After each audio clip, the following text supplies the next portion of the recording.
While debates can rage about the best era for movies, it's hard to argue that the best decade for television was anything other than the 1990s. Now, before I complete that thought, let me clarify a couple of points before the comment section boils over. First, I am in no way demeaning the sheer number of fabulous shows to come out in... Insert your decade of choice here. Every decade has some winners. This also doesn't mean I love everything that came out of the 90s.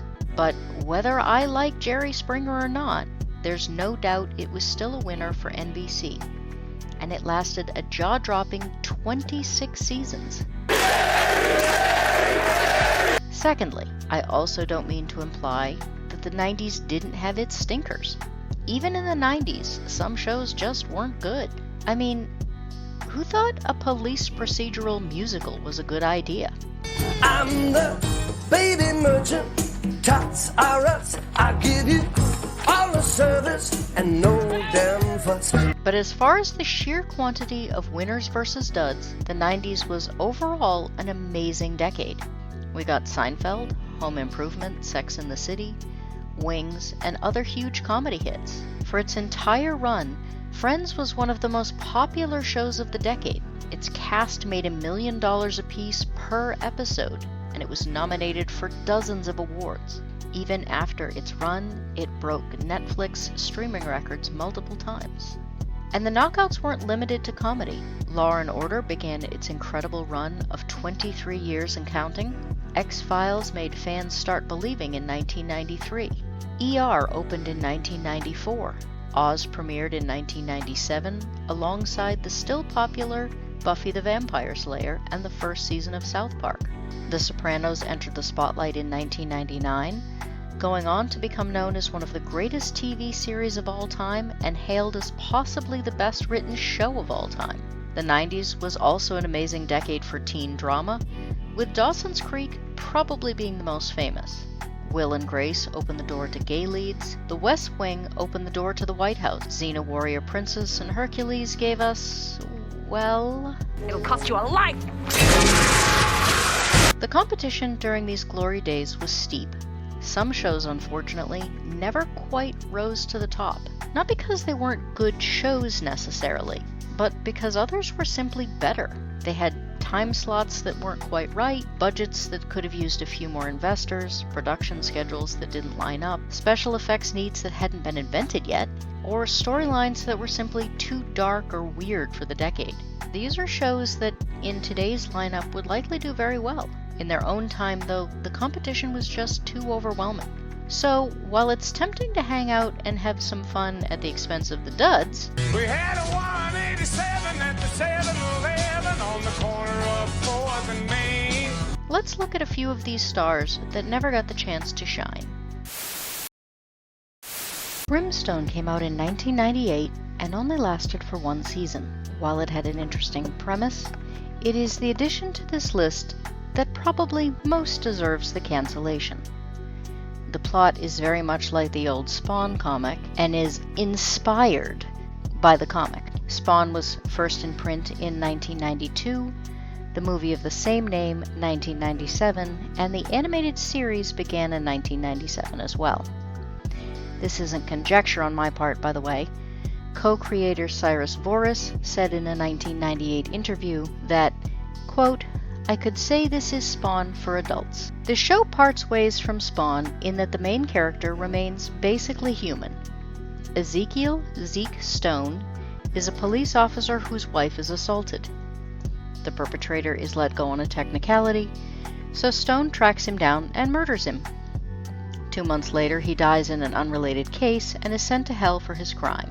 Because he isn't completely a bad guy, when 113 damned souls escape from hell, Stone is given a second chance at life and salvation if he tracks them down. John Glover is probably my favorite actor in the show. Delightfully icky in his role as the devil. He has an expressive face and tone that contrasts nicely with Peter Horton, playing the 90s stoic cop role. Initially, I would have said that the episodes are too predictable, but getting you in that comfort zone means that when the plot twists do appear, they are a bit less predictable. Making Zeke Stone so much less powerful than his opponents ups the stakes, which is nice, but you will begin to wonder, how exactly does he stay alive? Another issue.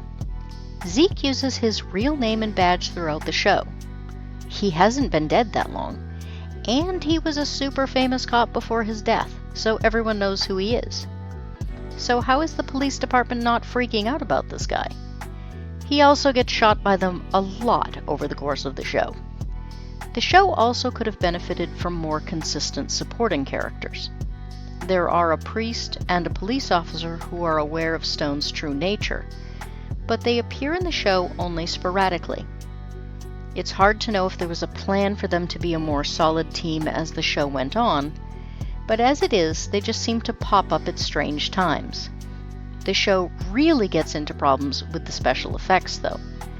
The fact is, the 1990s didn't have the kind of CGI technology this show calls for. An attempt to cover up terrible visuals just ends up leaving everything dark. The fight scenes are hard to see or enjoy, and even some of the basic nighttime scenes can be hard to follow. As I said, the premise has promise, but like its inspiration, Spawn, it just couldn't carry through onto the screen. Only 13 episodes of Brimstone ever appeared on television.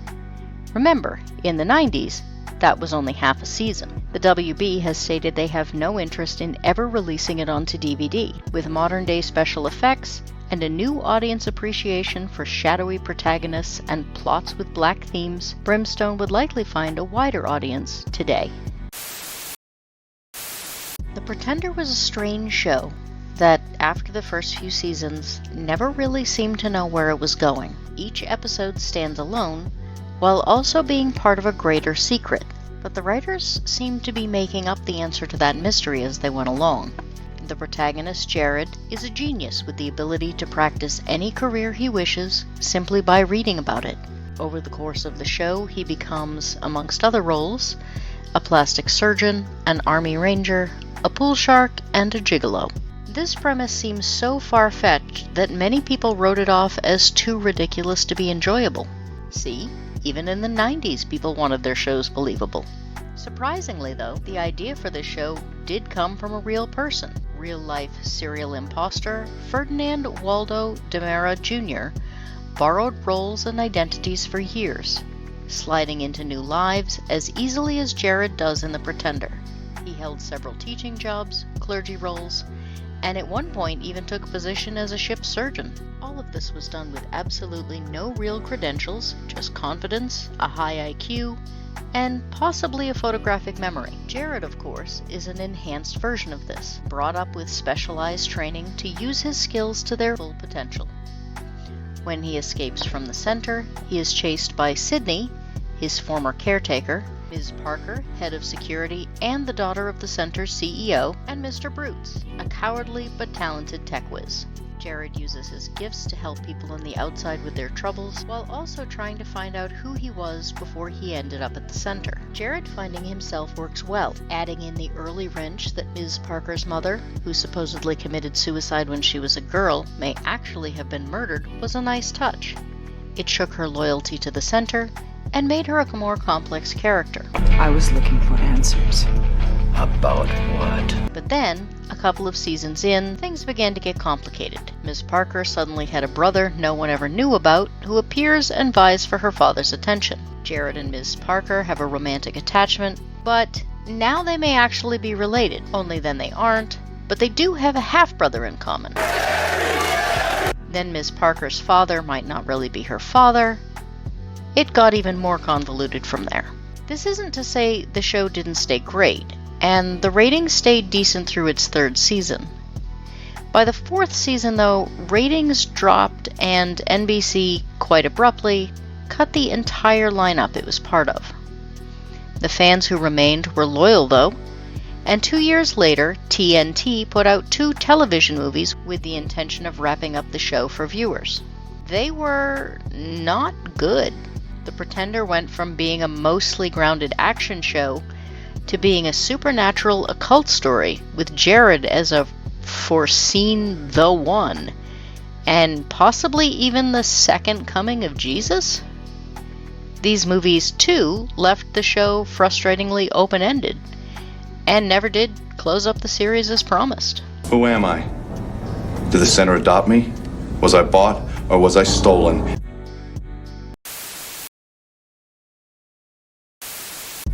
The X-Files was one of the biggest science fiction shows of the 90s, starting in 1993 and running for 11 seasons. While it had its bumps in the road, mostly in later seasons, overall the show is still remembered fondly. The middle of the series earned its highest ratings, and it was during this period that the show creator Chris Carter was approached about creating a second and more grounded show. Millennium debuted in 1996 and followed Frank Black, played by Lance Hendrickson, as a retired FBI profiler who was working in the private sector after a nervous breakdown. Frank has the ability to see through the eyes of killers, a skill that is at first suggested to be a product of his long time on the job, and later shown to be a genetic, more paranormal ability. The first season remains a fan favorite, though even the more hardcore enthusiasts will admit it struggled to find its way while setting up the characters. Frank denies being psychic, while displaying abilities that are obviously not just results of years on the job.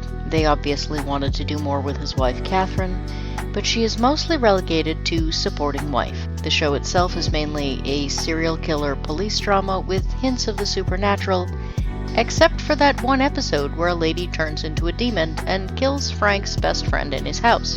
This kind of uncertain direction only worsened in later seasons. By the second season, ratings had dropped by over half. Part of this was that Chris Carter gave up production of the show in order to focus on the X-Files. The result was that the Millennium Group, Frank's employers, suddenly became a more foreboding organization, kind of out of nowhere. In the first season, they are presented as a grounded organization of retired law enforcement personnel, some of whom might believe in the apocalypse or Y2K bug. During the second season, they are instead the modern-day face of an ancient Christian group of religious fanatics determined to bring about the end of the world. Both the audience and the show's star were unhappy with the change. But rather like modern-day producers, rather than listen to the customers, the powers that be doubled down on the idea in Season 3, resulting in an abrupt cancellation. Aeon Flux showed on MTV from 1991 to 1995, and while it has a cult following with some, many other people disliked the show for its chaotic content and disturbing imagery. The show's creator and artist, Peter Chung, created a unique style with Aeon Flux. Rather than the youthful style usually connected with animation, even adult animation, his creations are made using angles and length. His art has a raw harshness to it that most other animation lacks. Skimpy, fetish-esque outfits show us there are no curves anywhere, no fat, and only lean muscle. There is no excess allowed in these characters' lives at all. Aeon Flux is unique in its attempts to convey its adult nature not only in the subject matter, nudity or bloodshed, but in the actual makeup of the characters. And while other adult animation may have blood and may even have some gore to show you how edgy an adult they can be, Aeon Flux gives you this opening. Or this. Or this. There were complaints about how disturbing the artwork in Aeon Flux was, but of course that was the point. This wasn't a show designed to make you comfortable. Not only are the visuals weird and mentally upsetting, but they avoid tropes like the good guys always winning. In fact, in the early shows, Aeon could be guaranteed to die by the end of every episode. My God, they killed Kenny! You bastard! Sometimes she even died in the first 5 minutes. Trevor wouldn't always win either, and sometimes you couldn't even tell which was the right side. Initially, Trevor seemed to be a dictator, with Aeon coming in from Monica as a freedom fighter. Later episodes, however, suggest that Monica is no better as a country, with references to commandeering reproductive capabilities and a military that looks just as rubber-stamped and cloned as Trevor's does. In one episode, Aeon even takes pride in not having a conscience, while Trevor tries to provide them to sociopaths. Was there even a right side? Or had both sides lost their way completely?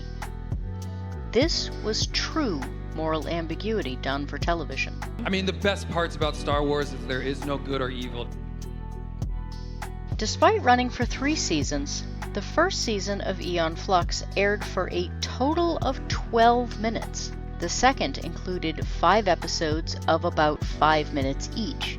It wasn't until season 3 that the episodes got a full half-hour runtime, minus commercials. Even then, it only lasted for 10 episodes. There have since been 2 failed attempts to make video game adaptations, and a failed movie. Short and sweet, Aeon Flux was truly a unique moment that is not likely to come again anytime soon. Vampires come and go in popularity, and they rose in a big way in the 90s. Buffy the Vampire Slayer, Angel, Interview with a Vampire, Forever Night, Blade, and From Dusk Till Dawn are just a few of the blood-sucking examples to appear on TV and cinema. Most were hits, and some retain avid followings even now. One of the less lucky monsters of the night was Kindred The Embraced. Released in 1996, Kindred is a story set in San Francisco. It was described as Dracula meets the Godfather, and envisioned vampires as living in clans, some as businessmen, others as toughs, still others as criminals, artists, or monsters. Now, for those of you whose geek card surpasses just media, you might remember a little game that came out in 1991 called Vampire the Masquerade. Created by the company White Wolf, Vampire was their first game and soon expanded with new characters involving werewolves, mages, changelings, and more. This became known as the World of Darkness, and for a time, its popularity even challenged Dungeons & Dragons in the tabletop role-playing world. However, White Wolf apparently became more concerned with being edgy and putting out more products than with good world building. And eventually, after cancelled products, angry customers, bankruptcy concerns, and buyouts, White Wolf faded away. While they were still flying high, though, we got Kindred The Embraced. Like many of the shows on this list, it was a little darker than most of the shows of its time, a little more adult, and with graphics that by today's standards could use updating. The show started out following police officer Frank Kohanek as he tracks businessman Julian Lupus. Frank believes Julian is a mob guy and wants to make a career by proving it. It gets more personal for him when he begins dating Julian's ex-lover Alexandra. He soon discovers that Julian is a vampire and prince of the city, ruling over the vampires who live there. Like with many monster shows, the humans were the least interesting part of Kindred, and Frank was relegated more and more to the sidelines. Julian and his court became the primary focus of the show, but unfortunately were given very little time for introducing the complexity of the various clans. The storylines were good in general, but development of the interpersonal relationships usually involved someone repeatedly saying things like, "You Ventrue are nothing but human-loving bankers in suits." This is made even more confusing by the number of people who insist that the Nosferatu are hideous monsters when they're just not. They're mostly bald guys with black contacts. This is complete conjecture on my part, but I don't believe any of this was lack of writing ability for Kindred, just lack of time. Kindred was never even given a full season, with 7 shows getting released, an 8th being shot but never televised, and 2 more getting scripts but never being recorded at all. In a decade where most shows were given 20 to 25 episodes to prove themselves, Kindred was never really given a fair chance. As the decade grew to a close, shows like The Sopranos and West Wing began to bring a darker tone to television, making way for changes in the 2000s. However, many of the shows listed here failed, at least in part because they were too bleak for their time. Shows that did well in the 90s were often comedies, action shows with happy endings, hopeful science fiction, or exciting dramas where things usually came out right in the end. Even The X-Files, one of the darker shows at the time, still carried an aura of hope to it that something like Millennium lacked. A survey of Millennium viewers done by Salon Media Group in 1999 reported that many were turned off by the morose and unnerving storylines. The Pretender began life as a light-hearted show. Despite it being a story of kidnapped children and murder, Jared remained a light-hearted character. The humor remained persistent, and even the bad guy's comeuppance was usually pretty funny. The bright tone of this early period may be why this show is one of the longer running on the list. As the show continued, though, Jared donned a leather jacket, stopped shaving, and grew grim. The humor declined, and so did ratings. As an interesting side note, Patrick Bacow, the actor playing Sidney in The Pretender, is also a reoccurring character in Kindred The Embraced. He plays Archon, Julian's sire and former prince of the city. He is the only actor to be in 2 shows on this list, and would go on to choose parts in other, sadly underappreciated shows as well. There are so many shows that have been forgotten from this period that I could have made this video 10 times as long. It was probably a mistake not to do several and divide them up by genre, but even then, I could have done several videos just on forgotten science fiction. I'm still a little tempted to do that, actually. Time and attention spans being a factor, however, I do want to give a brief honorable mention to a couple other shows that didn't quite make this list. Erie, Indiana, a children's show labeled as a horror. It's really a comedy, but even as an adult, it was amusing in places. Give it a rewatch if you haven't thought of it in a while. Sequest. This didn't make the list because while it only got 3 seasons, it was quite popular for the first 2. It also hasn't been forgotten the way some of these shows have been, and I didn't want to overload this list with one genre. Still, if I'd done a sci-fi only list, this definitely would have been on it. Tech War. Much the same as Sequest, I didn't want to overload the list with science fiction.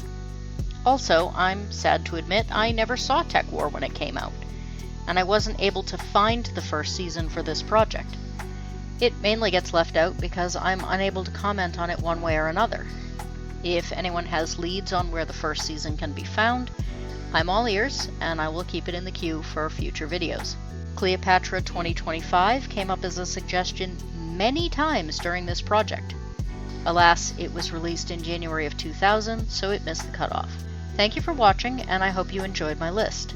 Tell me, what else did I miss? What underappreciated show did you love in the 90s that isn't in this video? Should I have done or do some genre-specific videos in the future? Should this video have been called the weirdest TV shows of the 90s? Please like, comment, subscribe, share, bell, tweet, complain, and all the other things that accompany social media. I'm especially interested in feedback on the video, suggestions for future videos, and how you felt as compared to my Chinatown video. The more I know, the more I can improve. Thank you for watching, and happy headbutting!